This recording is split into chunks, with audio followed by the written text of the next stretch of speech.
What's up, everybody? Welcome back to FourBootsGoofing. I'm Nick. I'm Reece. And today we're doing another video, this time of a review of a game that we both love, and it is about to be reprinted. Yes, and it that is very excited. Container.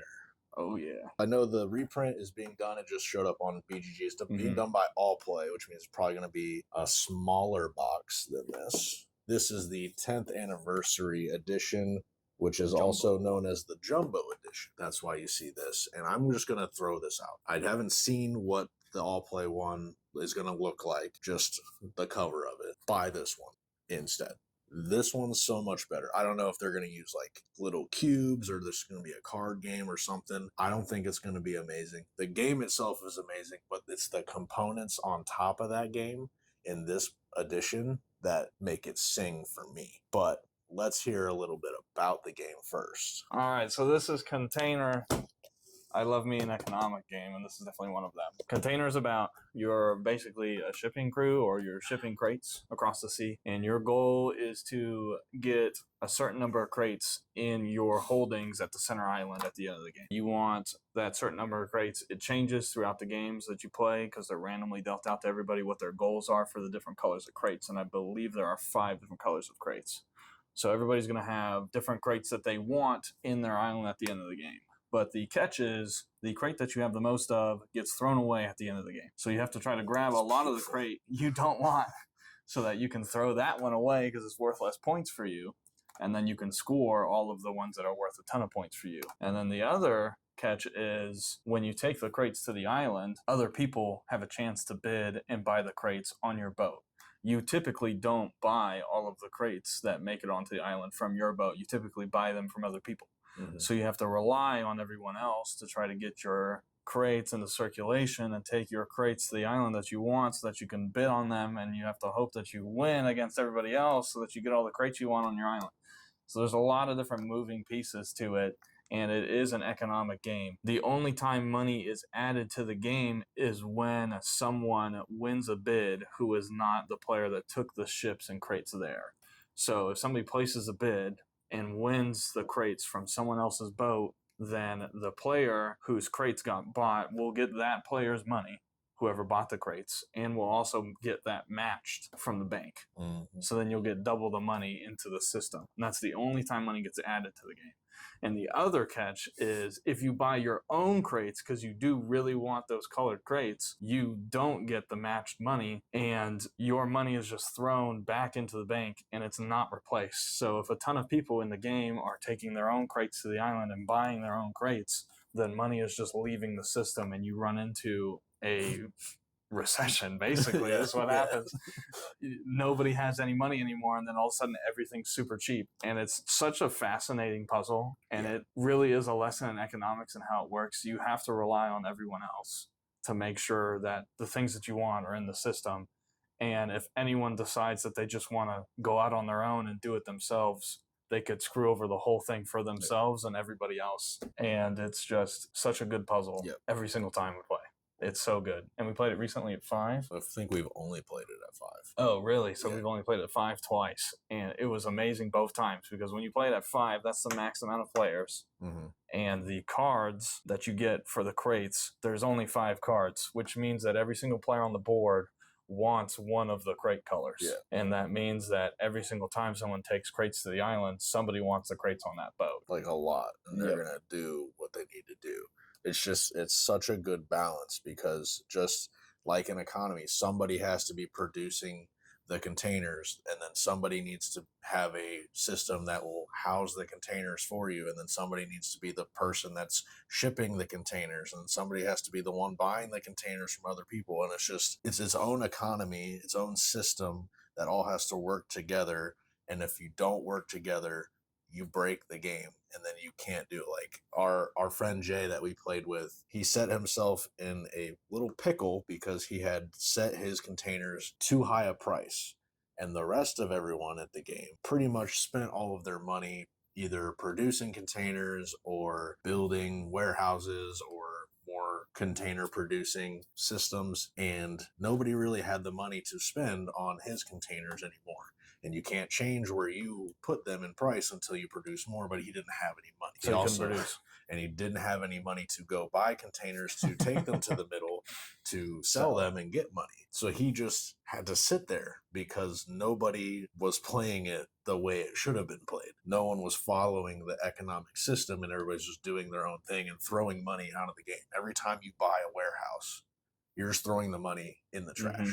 It's out of the game. The only way to get money back in the game is to sell them at the island. And like you said, the island where you're selling, and at the end of the game, when you're getting rid of the containers that you have the most of, that's genius. It's such a small detail, but it completely changes the whole game. It does. And it just makes you think the whole time. I mean, like I said, the components in this one, the containers are like heavy plastic. The detail on them is crazy. And the boats, I mean, they're like this big. They're like as big as this box. And I don't even know what they're made of. They're also heavy, and you're moving that around. Now, I understand that probably was unnecessary, but I love it. I think it adds to the game. And that's why I don't know what allplay is going to do with their reprint, but I'm guessing they're not going to have giant boats and heavy container plastic pieces. They're going to do like a cardboard boat with cubes on it or something. It's just not going to hit the same way. The puzzle will be there, but it won't look the way it does. And I know this looks terrible. Like, this is dry, and everything we said is dry as hell, but this game is amazing. Oh yeah, it's very good. Very good. Such a good game. The thing I like about this game that is not in a lot of other games is points is money. Yes. So that is another little piece to the puzzle there. You can definitely just try to get all your crates to the island and try to buy them off of other people so that you have enough at the end of the game, and they're worth a lot to you. But the most a crate can be worth at the end of the game to you is 10 money, basically 10 points for your best crate. Like, that's for the number one on your card. That is the most any one crate will be worth to you. And so there is always the caveat when someone is taking crates to the middle, how much do I really want to bet on this boat? Because that boat is going to be worth this much to me. There is always that balance every single time you're betting on a boat in the center. And there's also the balance of, if I buy these crates from this person, they are getting double the money or points that I am giving them for me to take those crates. So am I giving them more points than I'm taking off of their boat? It's honestly such a beautiful puzzle. There's not another game like it. There just isn't. Not that we've played. Yeah, not that we've played or heard of. And it is so good. Even though it's so simple, there's so much nuance to this game. It makes it amazing. It's such a simple teach. There's like 2 or 3 things you can do on your turn, and that's like it. 3 actions. Yeah. But it's how all of those actions interact with each other is what makes the game so good. And it's almost like a hidden role game, kind of, because if you're trying to figure out what container color is what someone needs, maybe you do want to buy their containers off of their boat to give them money because you have their containers produced on your board, so you know they're going to come back to you and pay you for those containers. Yeah, I think every single time we've played this game, it has ended up where a couple players, whether they realized it or not, have become part of a business together, basically. They've taken a co-op business venture together because one person will be making the crates that they want and the other person will be coming and picking them up, and they'll just be passing money back and forth to each other to get crates into the center island. And it happens, I think, every single time we've played this game. At least 2 or 3 people just get this system rolling. Yeah. And it's great every single time. It's so good. And the fact that whenever you buy an upgrade for your board, so there's different upgrades you can do on your board. You can make it so that you produce more crates every time you produce, and you can make it so that you can hold more crates every time you buy crates from somebody else. And whenever you do those things, the money that you spent on those is also out of the game, gone forever, does not come back. So if everybody spends their first turn buying upgrades, recession, instantly. And that's what happened. Nobody our has first, our first game. Everyone just went around and bought like a warehouse or a factory, and then like the money in the game just got cut in half. Yep. We didn't know. Everything was $1.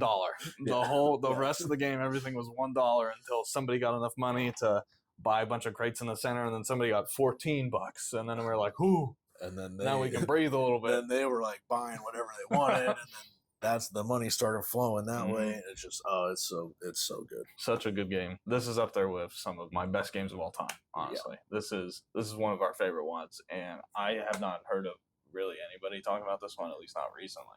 So actually, this is, I don't know, this is like this is a grail game for me because this is out of print, obviously. I watched a Shut Up and Sit Down video about this game, and I'm sitting there watching this, and it looks terrible. I'm just going to say it.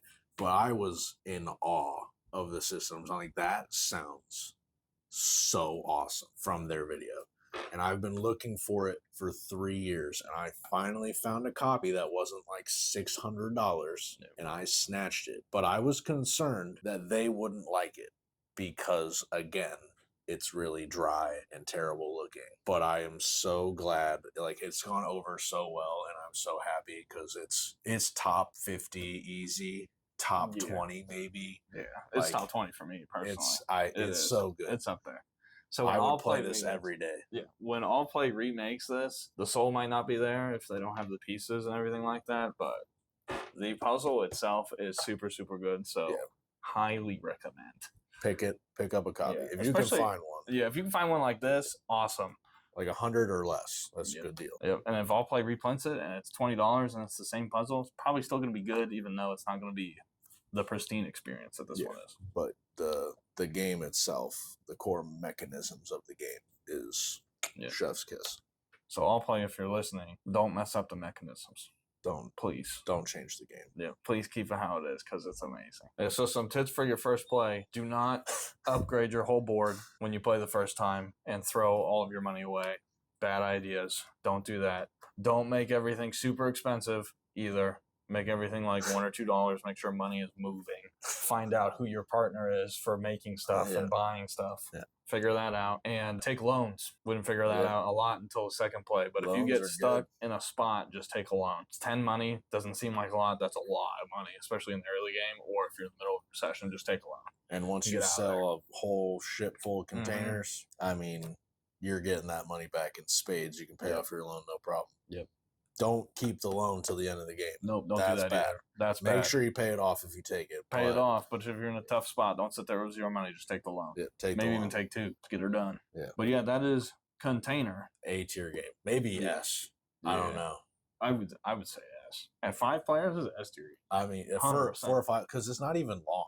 No, it's not. It's not long. I think it's like 2 hours and 5 people. Like 2 hours max. Yeah. And the box says an hour and a half, but we all know about how these board game boxes lie. Yeah. But yeah, 2 hours at a 5-player game, and like it's crunchy. Yeah. Not long. Can't beat that. Great puzzle. It's always funny when somebody messes up and then they have no money. It's great. Such a good time. I have to show you. Pull out the boats. I have to pull out the boats. Right. Pull out the boats. Come on. I was about to do it, and I was like, I don't know. No, look at this. Look at this thing. Oh yeah. Did you hear that? That's crazy. I mean, the containers. Those are heavy plastic.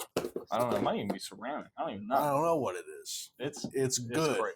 It's what it is. It's good. Get the 10th anniversary Jumbo edition. Yeah. Jumbo. Come on, highly recommend. It's one of the favorites from FourBootsGoofing. Container. S tier. Thank you for watching our video. Please like, subscribe, and comment down below of anything you'd like to see in the future. And don't forget to hit the bell and give us a follow on social media down in the description below.